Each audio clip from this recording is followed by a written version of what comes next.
Hello, my name is Curtis Plant, and I'm here to show people how joyful it can be to create your own plush dolls.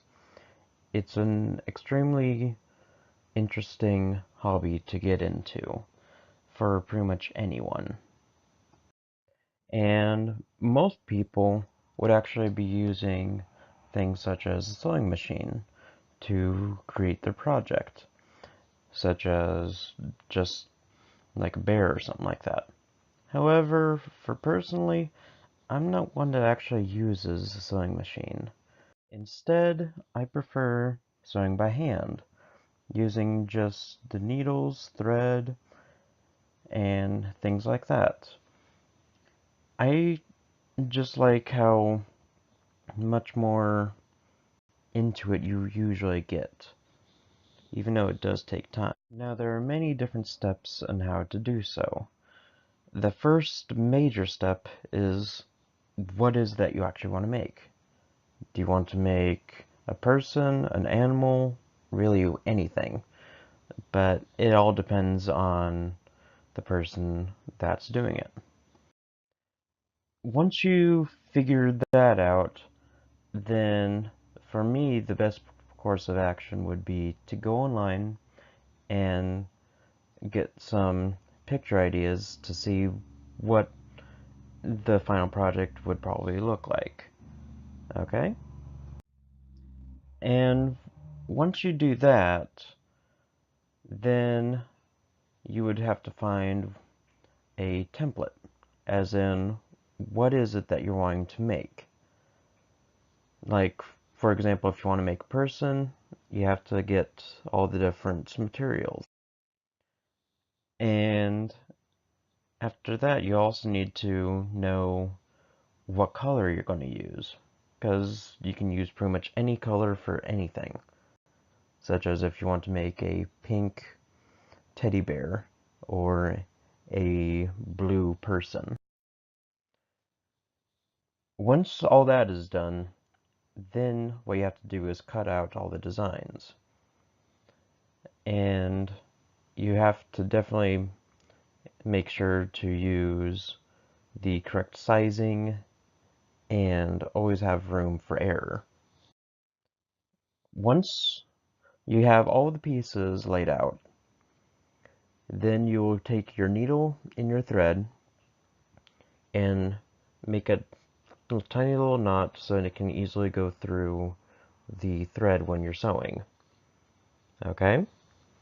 And after that, the main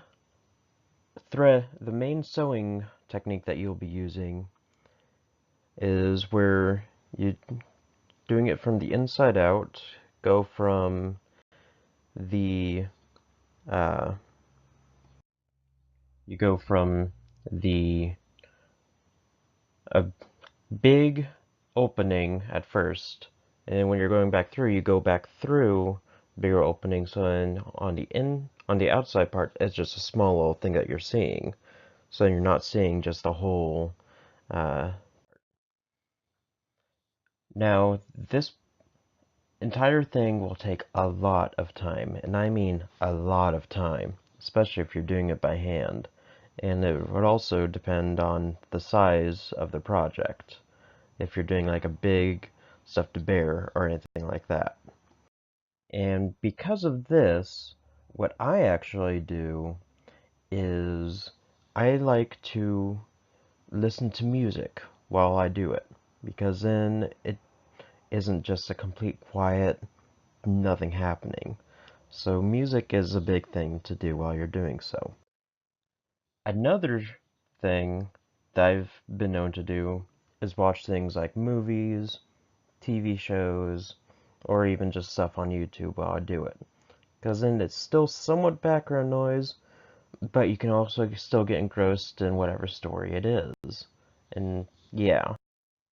But there is another thing to all this, is once you're done sewing all the pieces together, then you need to know what you want to fill the uh, the stuffed creature with.